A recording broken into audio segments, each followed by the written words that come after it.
Hello friends, welcome back to my channel. ഇന്നത്തെ video ഞാനും എൻ്റെ ഫ്രണ്ട്സും അവരെല്ലാവരും കൂടിയിട്ട് കൊട്ടിയൂർ അമ്പലത്തിൽ പോവാണ്. അപ്പോൾ നമുക്ക് നേരം വീഡിയോയിലേക്ക് പോകാം. ഓക്കെ.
അപ്പോൾ ഗൈസ് ഞങ്ങളുടെ തൊഴിലിറങ്ങി ഒന്നും പറയാനില്ല, നല്ല അസൽ മഴ. അത് തൊഴിലിന് ഇറങ്ങിയപ്പോൾ തന്നെ മഴയായിരുന്നു. ഇതിപ്പോൾ തൊഴിൽ കഴിഞ്ഞപ്പോൾ അസൽ മഴ തന്നെയാണ്. അപ്പോൾ അതെ ഞങ്ങൾ വണ്ടിയുടെ അവിടെ എത്തി ഗൈസ്. പിന്നെ മാത്രമല്ല അത്യാവശ്യം നല്ല തിരക്കുണ്ടായിരുന്നു. ഇത് ചെറിയ തിരക്കൊന്നുമല്ല, നല്ല അസൽ നിൽക്കാൻ കൂടി പറ്റുന്നുണ്ടായിരുന്നില്ല, അങ്ങനത്തെ തിരക്കായിരുന്നു ഗൈസ്. പിന്നെ കുഴപ്പമില്ലാത്ത രീതിയിൽ തൊഴാൻ പറ്റി. ഇന്ന് ഞായറാഴ്ച ഉണ്ട്, ഞാൻ മാത്രമല്ല ഒന്നാലും കൂടെ. സോ നല്ല തിരക്കുണ്ടായിരുന്നു ഗൈസ് അമ്പലത്തിൽ.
ഗൈസ് പിന്നെ ഞങ്ങൾ കൊട്ടിയൂരിൽ നിന്ന് അവിടെ നിന്ന് പിന്നെ നേരെ പറശ്ശിനിക്കടവിലേക്ക് വന്നേക്കാണ്. അപ്പോൾ എല്ലാവരും കൂടിയിട്ട് അവിടേക്ക് നടന്നുകൊണ്ടിരിക്കുകയാണ് ഗൈസ്.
ഞാൻ പിന്നെ ഫസ്റ്റ് ടൈമാണ് കൊട്ടിയൂർക്ക് പോണേ.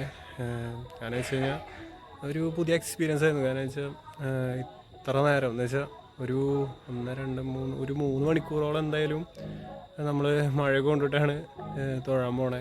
അപ്പോൾ ഇതേപോലെ ഒന്നും ഇതുവരെ ഉണ്ടായിട്ടില്ല. നൈസ് എക്സ്പീരിയൻസ് ആയിരുന്നു. അതേപോലെ കുഴപ്പമില്ലാത്ത രീതിയിൽ തൊഴാൻ പറ്റി. അങ്ങനെ നമ്മൾ തൊഴാൻ നേരം വൈകി തന്നെ തിരക്കുകാരനാണ്. കാരണം വെച്ചാൽ നമ്മൾ ഒരു 5 മണിക്ക് ഒരു വരിയിൽ നിന്നിട്ട് നമ്മളെ നടക്കിലെത്തണത് തന്നെ ഈ പറഞ്ഞ പോലെ ഒരു 8:45 ആയപ്പോഴാണ് നമ്മളവിടെ എത്തണേ. അപ്പോൾ തിരക്കുണ്ടായിരുന്നു, എന്നാലും നമുക്ക് നന്നായിട്ട് തൊഴാൻ പറ്റി. അതാണ് ഏറ്റവും വലിയ കാര്യം. ഓക്കെ, അതേപോലെ തന്നെ നമ്മൾ ഇപ്പോൾ ഈ കൊട്ടിയൂർ പോയി തൊഴുതിട്ട് ഇത്ര നേരം മഴയൊക്കെ കൊണ്ടിട്ട് ക്ഷീണമൊക്കെ ഉണ്ടാവില്ലേ. കാരണം വെച്ച് കഴിഞ്ഞാൽ എന്തായാലും ഒരു ചെറിയൊരു പനി അല്ലെങ്കിൽ തുമ്മലൊക്കെ എന്തായാലും ഉണ്ടാവേണ്ടതാണ്.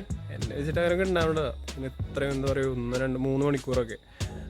പക്ഷേ എന്താ കുഴപ്പമൊന്നുമില്ല. ഇനി കുഴപ്പമൊന്നും ഉണ്ടാവേണ്ടിയിരിക്കട്ടെ. ഓക്കെ, പിന്നെ ഇത്രയൊക്കെയുള്ളൂ ഗൈസ് പറയാൻ. അപ്പോൾ നൈസ് യാത്രയായിരുന്നു. ഹലോ ഫ്രണ്ട്സ്, നമ്മളിന്ന് പുലർച്ചെ ഒരു 3:40 ആയപ്പോഴാണ് നമ്മൾ വീട്ടിലെത്തിക്കണേ. നമ്മൾ ശനിയാഴ്ച രാത്രി ഒരു 9 മണിക്ക് ട്രിപ്പ് സ്റ്റാർട്ട് ചെയ്തിട്ട് ഞായറാഴ്ച പുലർച്ചെ ഒരു 4:15 ഇപ്പോൾ നമ്മളവിടെ എത്തിയിട്ടുണ്ട്. പിന്നെ അവിടെ നിന്ന് തൊഴുതിറങ്ങി പിന്നെ ഒരു 7 മണിയൊക്കെ ആകുമ്പോഴേക്കും നമ്മൾ പറശ്ശിനിക്കടവ് എത്തി. അവിടെ തൊഴുതു. അവിടെ നിന്ന് തൊഴുതിട്ട് പിന്നെ ഭക്ഷണമൊക്കെ കഴിച്ചിട്ട് നമ്മൾ വീട്ടിലേക്ക് എത്തിയത് തിങ്കളാഴ്ച പുലർച്ചെ ഒരു 3:40 ആയപ്പോഴാണ്. അപ്പോൾ ട്രിപ്പൊന്നും കുഴപ്പമുണ്ടായില്ല, നൈസായിരുന്നു. പിന്നെ എല്ലാ അമ്പലത്തിൽ തൊഴാനൊക്കെ പറ്റി. നല്ല അത്യാവശ്യം നല്ല തിരക്കുണ്ടായിരുന്നു. അപ്പം അങ്ങനെയായിരുന്നു ഇന്നത്തെ ട്രിപ്പ്. അപ്പോൾ നിങ്ങൾക്ക് ഈ വീഡിയോ ഇഷ്ടപ്പെട്ട് കഴിഞ്ഞാൽ ലൈക്ക് ചെയ്യുക, ഷെയർ ചെയ്യുക, സബ്സ്ക്രൈബ് ചെയ്യുക. ഓക്കെ, അപ്പോൾ ഇനി ഇതേപോലുള്ള ചെറിയ ചെറിയ വീഡിയോസായിട്ട് വരാം. Okay guys, by.